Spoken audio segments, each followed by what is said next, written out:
Hubertus Strughold was called the father of space medicine, one of NASA's heroes, the man who researched how astronauts could survive in space.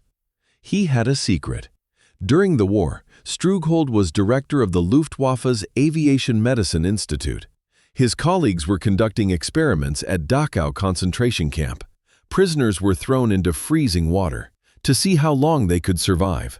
Prisoners were placed in low-pressure chambers until their bodies exploded. Prisoners were force-fed seawater, suffocated with oxygen. Strughold knew about these experiments. He used the results. Perhaps he participated directly. The evidence is unclear, but the suspicions are strong. After the war, America brought him over. His past was buried. His career flourished. NASA's facility in San Antonio bore his name, the Strughold Library. Only in 2006, when the truth emerged, was the name quietly removed. The father of space medicine was a Nazi doctor. America ignored this for decades. This is the story of Operation Paperclip, how America recruited over 1,600 Nazi scientists, engineers, and technicians, how war criminals became American heroes, and how the darkest secrets of the Third Reich were hidden to win the Cold War. May 1945. The Third Reich was collapsing. American and Soviet forces were racing toward the same targets. Not cities, not generals, scientists. Both sides understood that German technology was years ahead. The V-2 rocket was the world's first ballistic missile. German jet engines were superior. German chemical weapons were terrifying. German medical research was extensive, if horrifying. Whoever captured this technology would have an advantage in the coming conflict, and everyone knew conflict was coming. The wartime alliance between America and the Soviet Union was already fraying. American intelligence created special teams to locate and secure German scientists. The most important was Operation Overcast, later renamed Operation Paperclip.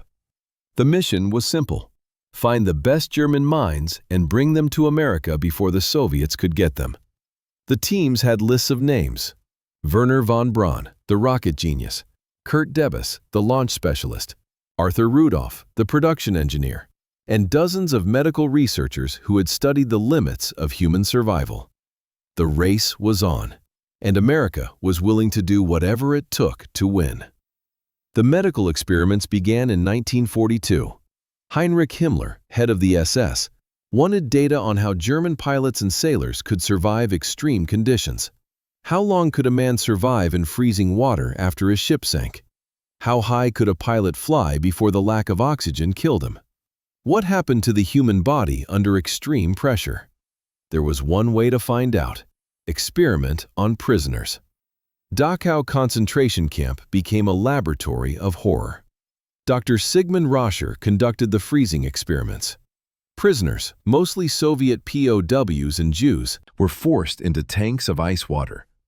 Researchers recorded how long it took for them to lose consciousness, how long until their hearts stopped. Some victims were kept alive so they could be frozen again. Different rewarming methods were tested on their dying bodies: heated blankets, hot water baths, body heat from female prisoners forced to lie naked with the frozen men. Between 80 and 100 prisoners died in the freezing experiments alone. The altitude experiments were equally brutal. Prisoners were placed in low-pressure chambers that simulated heights up to 68,000 feet. As the air pressure dropped, their bodies reacted violently. Blood vessels burst, lungs ruptured, brains swelled until victims died in agony. Dr. Sigmund Roscher personally vivisected some victims, cutting open their skulls while they were still alive to observe air bubbles forming in their brain tissue. Approximately 80 prisoners died in the altitude experiments. Many more were permanently injured. Where was Hubertus Strughold while this was happening? Strughold was the director of the Luftwaffe's Aeromedical Research Institute in Berlin. He was one of the most senior aviation medicine researchers in Nazi Germany. The experiments at Dachau were conducted under the authority of the Luftwaffe. In October 1942, Strughold attended a conference in Nuremberg where the Dachau experiments were discussed. The freezing and altitude experiments were presented to an audience of German aviation doctors. Strughold was there. The conference minutes survive. They document the presentations about human experiments. They list the attendees. Strughold's name appears. After the war, Strughold claimed he had no knowledge of the experiments. He said he never saw the conference presentations. He insisted he was unaware of what was happening at Dachau. The evidence suggests otherwise. Strughold corresponded with doctors who conducted the experiments. He used their data in his own research. He was part of the same small community of aviation medicine specialists. Did he actively participate in the experiments? No document proves this conclusively. But he certainly knew. He certainly benefited. And he certainly lied about it for the rest of his life. When the war ended, American intelligence wanted Strughold. He was one of the world's leading experts on aviation medicine. He understood how the human body responded to altitude, acceleration, and oxygen deprivation. This knowledge was invaluable for the coming age of jet aircraft and space exploration. Strughold was captured by American forces and brought to the Army Air Force's Aeromedical Center in Heidelberg. He was interrogated about German aviation medicine research. He told his interrogators what they wanted to hear. The experiments? He knew nothing. The deaths? Tragic, but not his responsibility. The Americans believed him, or they chose to believe him, or they simply did not care. In 1947, Strughold was brought to the United States under Operation Paperclip. His file was sanitized. References to the Nuremberg Conference were removed. His Nazi Party membership was downplayed. He arrived in Texas as a scientific consultant, not a suspected war criminal. Strughold was not alone. Dozens of aviation medicine researchers came with him. Many had direct connections to the Dachau experiments. All had their backgrounds cleaned up before arrival. The father of space medicine brought his colleagues with him, and America welcomed them all. The medical researchers were not the only Nazis America wanted. Wernher von Braun was the biggest prize. The chief designer of the V-2 rocket, the man who had made Hitler's vengeance weapons a reality, and a committed Nazi who had joined the party in 1937 and the SS in 1940. Von Braun knew his value. As American forces approached, he gathered his team and surrendered to the Americans rather than the Soviets. He understood that his skills could buy him freedom and a new life. The Americans were delighted. Von Braun and over 100 of his rocket scientists were shipped to Fort Bliss, Texas, and then to the White Sands Proving Ground in New Mexico. They brought V-2 rockets with them, captured from the underground factories where 20,000 slave laborers had died. Arthur Rudolph had managed the Middlework factory where those laborers died. He had personally selected prisoners for punishment. He had overseen a production system built on death. Kurt Devis had been a devoted Nazi who reported colleagues to the Gestapo. He wore his SS uniform proudly and never hid his loyalty to Hitler. All of them came to America. All of them had their records cleaned. All of them became American heroes. Von Braun would design the rockets that launched America's first satellite and sent astronauts to the moon. Rudolph would manage the Saturn V program. Devis would direct the Kennedy Space Center. The architects of Hitler's terror weapons became the architects of American space exploration. Operation Paperclip was supposed to be temporary and limited. President Truman approved the program in September 1946 with explicit conditions. No one who had been a member of the Nazi Party and more than a nominal participant in its activities, or an active supporter of Nazi militarism, would be eligible. This should have excluded almost everyone the military wanted. Von Braun was an SS officer. Rudolph had exploited slave labor. Strughold had attended conferences discussing human experiments. By Truman's own standards, none of them qualified. The military solved this problem by lying. Intelligence officers rewrote the scientists' files. Nazi Party membership was omitted or minimized. SS ranks disappeared. Connections to slave labor camps were erased. The new files made the scientists appear to be apolitical technical experts who had simply done their jobs under an unfortunate regime. The State Department was suspicious. Some officials pushed back against the obviously falsified records, but the military had powerful allies in Washington. The Cold War was heating up. Soviet technology was advancing.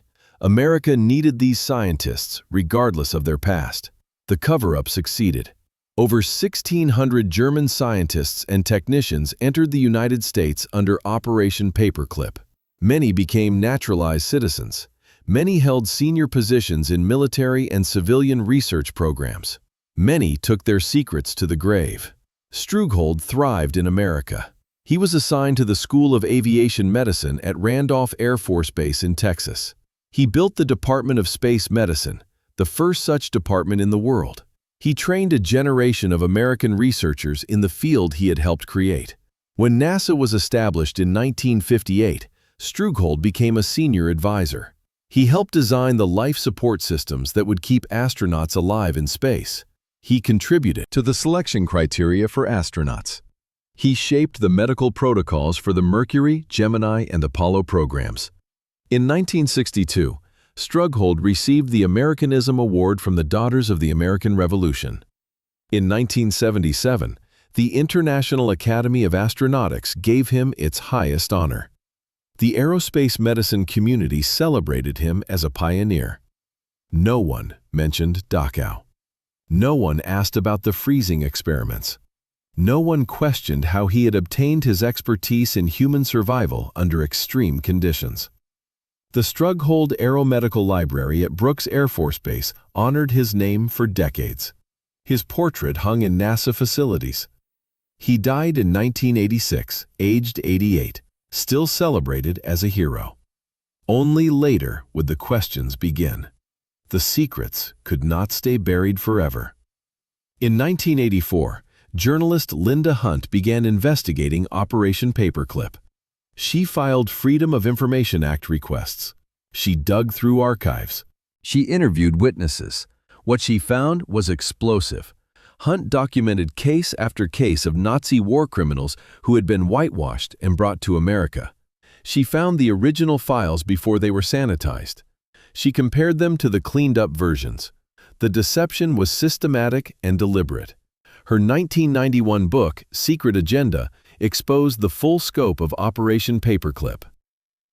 The rocket scientists, the chemical weapons experts, the aviation doctors, all of them with Nazi pasts that had been hidden from the American public. The revelations sparked outrage.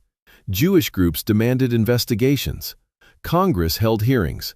The Justice Department opened inquiries. Arthur Rudolph was confronted with evidence of his role at Mittelwerk. Rather than face prosecution, he surrendered his American citizenship in 1984 and returned to Germany. He was the only paperclip scientist to face any consequences. Others escaped accountability. Strughold was dead before the worst allegations against him became public. Von Braun had died in 1977, still honored as an American hero. The statute of limitations had expired on most potential crimes. The truth had emerged too late for justice. The debate about Strughold continues to this day. Defenders argue that no document proves he directly participated in the Dachau experiments. He attended a conference, they say, but attending a conference is not a crime. He used data from the experiments, but so did researchers worldwide after the war. He should be judged by his American achievements, not German associations. Critics respond that knowledge is complicity. Strughold knew what was happening. He benefited from it. He never condemned it. He lied about it for decades. The minimum moral requirement would have been to acknowledge the truth. He refused even that. In 2004, the space medicine community began reconsidering Strughold's legacy.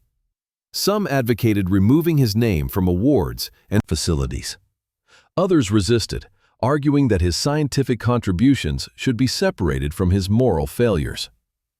In 2006, the International Space Hall of Fame in New Mexico removed Strughold from its honorees.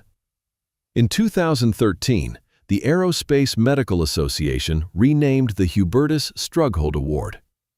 The cleansing of his legacy had begun, but the debate reveals something deeper. How do we judge scientists who do great work under evil regimes? Is knowledge obtained through atrocity tainted forever? Can contributions to human progress redeem participation in human suffering? Operation Paperclip forces us to confront these questions, and the answers are not comfortable. America gained enormously from Operation Paperclip. The space program would not have succeeded without von Braun and his team. The Saturn V rocket that went to the moon was a direct descendant of the V-2. American rocketry advanced by decades because of German expertise. Aviation medicine benefited from researchers who understood human limits in ways no ethical experiment could teach. The knowledge that keeps astronauts alive in space has roots in the suffering of Dachau prisoners. Chemical and biological weapons programs drew on German expertise. So did guided missile development, jet propulsion, and submarine technology. The Cold War military advantage America enjoyed owed much to Nazi scientists. But what was the cost? Justice was denied to victims of Nazi atrocities. Men who should have faced tribunals instead received medals. The message was clear: if you are useful enough, your crimes can be forgiven. The moral compromise corrupted American institutions. Intelligence agencies learned that lies could be tolerated if the cause was important enough. Military leaders learned that ethics were negotiable when national security was invoked. And the victims were forgotten. The prisoners who died in freezing water so that Strughold's colleagues could gather data. The slave laborers who built rockets so that von Braun could pursue his dreams. Their suffering enabled American triumphs. Their names appear in no celebrations. Operation Paperclip ended officially in 1990, though the last participants had arrived decades earlier. The program's legacy remains contested. Some historians argue it was a necessary evil. The Cold War was an existential struggle. Soviet victory would have meant tyranny for millions. Using Nazi scientists to prevent that outcome was justified, however distasteful.